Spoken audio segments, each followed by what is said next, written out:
Classic Rip Review. Today we have the Walther Reign. This comes to us via Umarex USA. Thank you, JB. I've had this gun for about a week now, and it is quickly becoming one of my favorite truck guns or carry around guns. It's extremely compact and extremely light, so it's very, very truck friendly. Set it in your seat right there by you. It's a very small gun. Like I said, really lightweight. Very little to not like about it. So I'll go over all the features here as we get into this video, and then we'll put it on our shooting stand and do some accuracy tests. We'll be shooting the JSB Jumbos in 18.13 grains.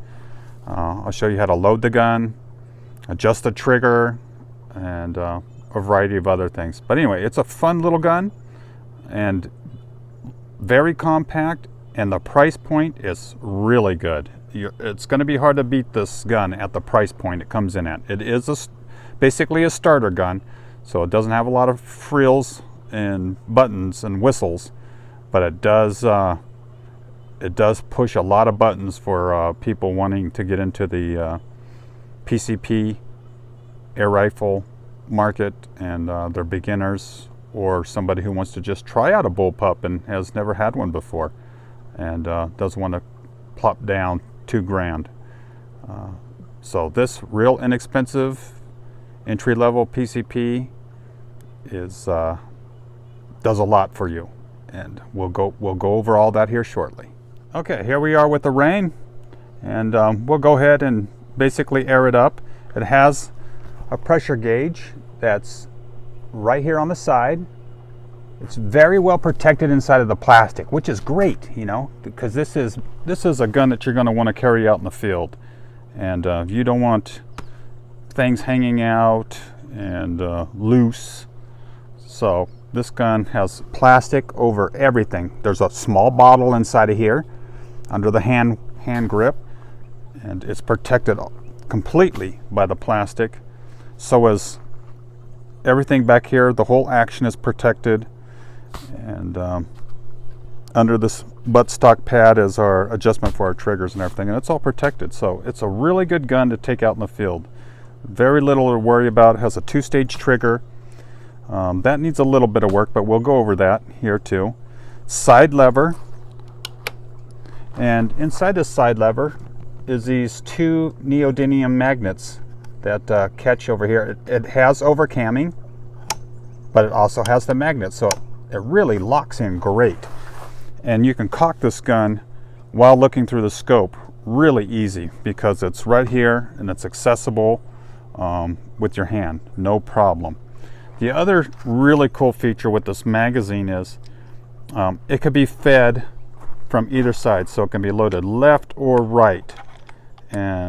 And same with the mechanism here for the cocking lever. It can be mounted left or right. You can switch it either side.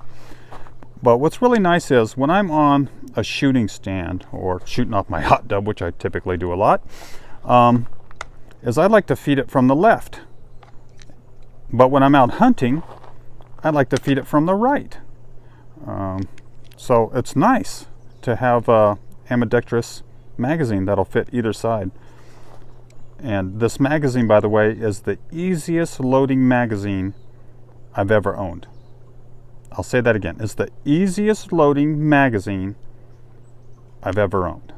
And I'll show that to you here right after we air this gun up. So to air the gun up, it does come with this little guy here. You will need to get an adapter. It does not come with adapter to screw onto your fill probe. So the fill probe will come, you know, basically with the brass part threaded, and you will need to buy this adapter. It does not come with it. You can buy it from our friends at Air Tanks Plus. They have a ton of stuff online, and they ship every single day. They're great. Roger and Gene, Air Tanks Plus, top notch. Top notch. But anyway, so to air this guy up, we're going to take our fill probe, which comes with the gun. And right above the pressure gauge is this little plug. So we take that guy out and we push this guy in and we seat it all the way. Just like that. And right there on the side tells us what our max bar and our max PSI pressure is. So we don't have to go to the manual. If you got a bunch of guns like I do, you know, it's nice to know right then and there what it is. So 3300 is our max fill. So we'll go ahead and air this bad boy up. And when you air any air rifle up, don't just crank the knob open and let it go 100 miles an hour into the gun, because it creates a lot of heat. You want it to feel nice and slow.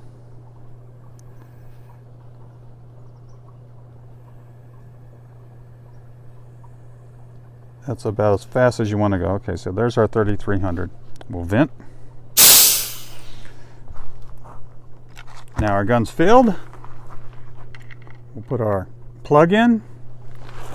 Check our manometer. We're good to go. All right. So let's load the magazine, and then we'll put it on the shooting stand and do some accuracy testing. But let me show you that magazine. Okay, here we are with the magazine. On the back is this little detent plunger. And if you can see down there, that's a little blocker to keep the pellet from falling through while you're loading it. So when you push this into the gun, it opens that up and allows you to feed the pellet into the barrel. Okay? So, let's grab a pellet. And I'm going to show you why this baby is so easy to load. Because that little guy's down there, it stops the pellet. So you just drop it right in. Drop the next one right in.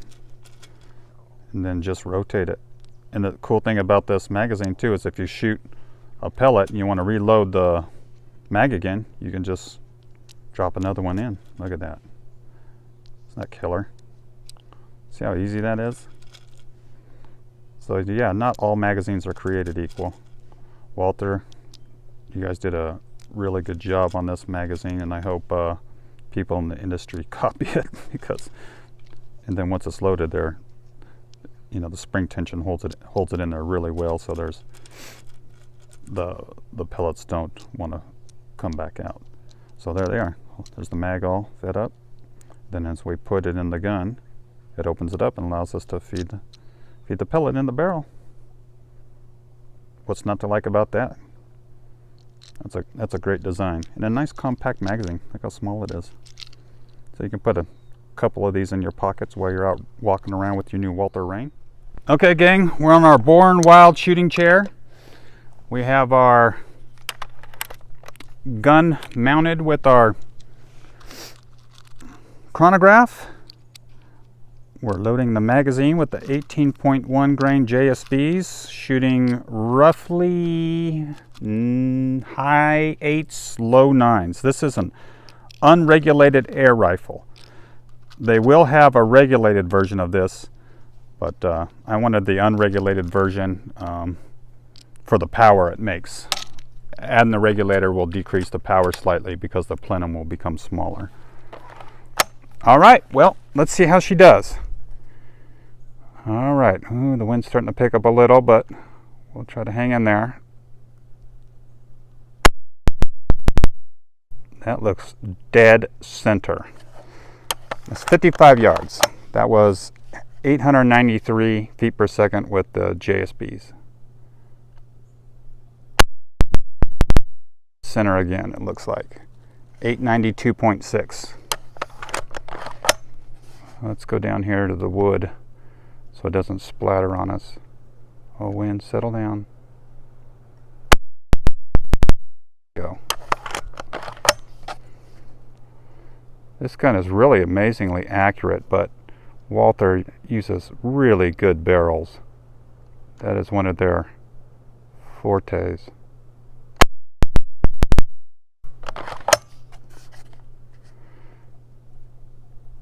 That was 903.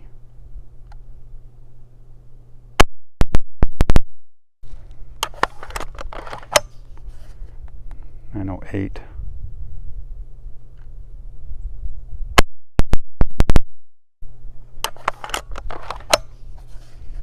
10.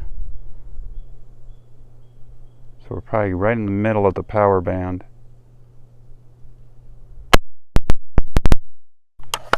Oh, we jumped up to 920s.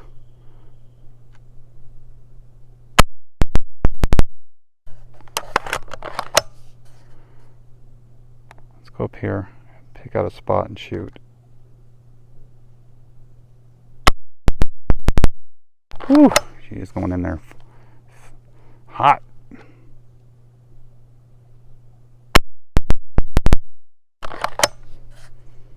This little gun's got some giddy up. All right, let's throw a few more in real quick so we can complete this. I can see how a regulator would definitely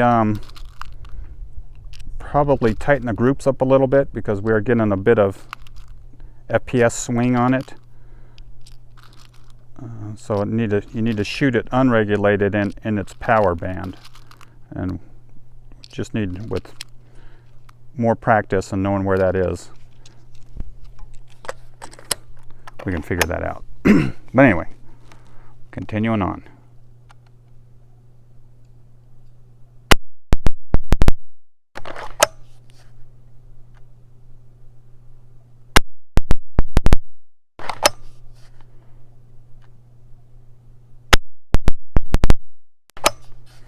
It's a really accurate little gun, even with the swinging.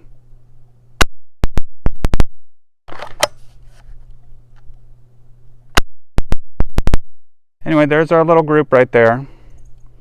Up there is our little group, and this one down here looks like a fairly decent little group. And this is 55 yards.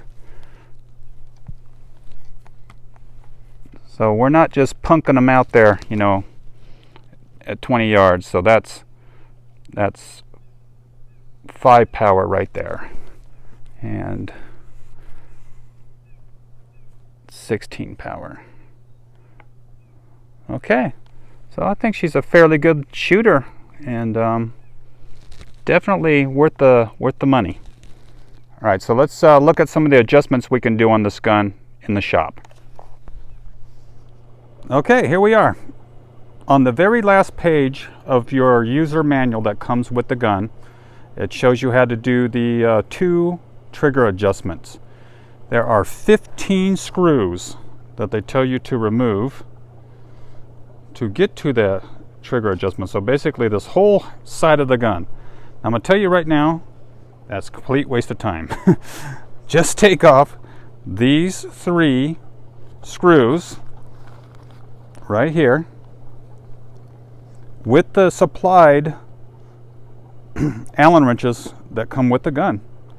And then all you have to do is pop this off like that. Easy peasy. Inside the gun, see those 2 Allen screws both protruding up? That's your first and second stage screws there. So just reach in there, make your adjustments, and then put your end cap on, put your screws on, you're done. Don't worry about all this other stuff. Leave it alone. Now, one of the things that really bothered me about this gun was it had a very, very stiff first stage take-up. In fact, it was so stiff you could barely tell first stage from second stage, which makes no sense even having a 2-stage trigger. So I'll show you some pictures and a breakdown, and basically what you're going to do is take the side off like they suggested with just doing the trigger adjustment. Pull it apart. There's a spring right here that you can see in the picture, and just replace that spring with a ink pen spring out of a ballpoint ink pen, and just cut it down to the same length and set it in there, and toss that old first stage spring up away, because it's ridiculous. It's super stiff. Other things, this LDC works okay. It's not fantastic, but it is vulcanized on here, or put on with some kind of epoxy, so it's non-removable I do plan on heating this up and putting a Donnie FL on here, which will help quiet the gun down a little bit more. It's not obnoxiously loud by any means, but you know, why not make it as quiet as possible? Anyway, so basically what we have here is a $599 bullpup that's extremely short, extremely light, fairly accurate, has some nice features, a really forward side cocking mechanism, air pressure gauge, safety's right here, it's easy to get to. It's very backpackable, you know, great for carrying in the woods. Everything is covered and closed up so no dirt or dust can get into it. Sling stud and bipod mount. So yeah, it's a lot of gun for 599 bucks. I recommend it, and go to umarexusa.com and you can order it there or one of their affiliates. But anyway, great little gun. I also want to thank some of our sponsors, Phone Scope, of course, for sending us their device so we could get our footage through the scope, of course, and AirTinks Plus for supplying us with our fill equipment and our bag covers and a lot of other cool stuff that they have. And you'll need to reach out to them if you get this gun to get this adapter right here for your fill probe. Anyway, guys, this is a grip review. Thank you for watching and being part of the Gateway to Air Guns website. God bless.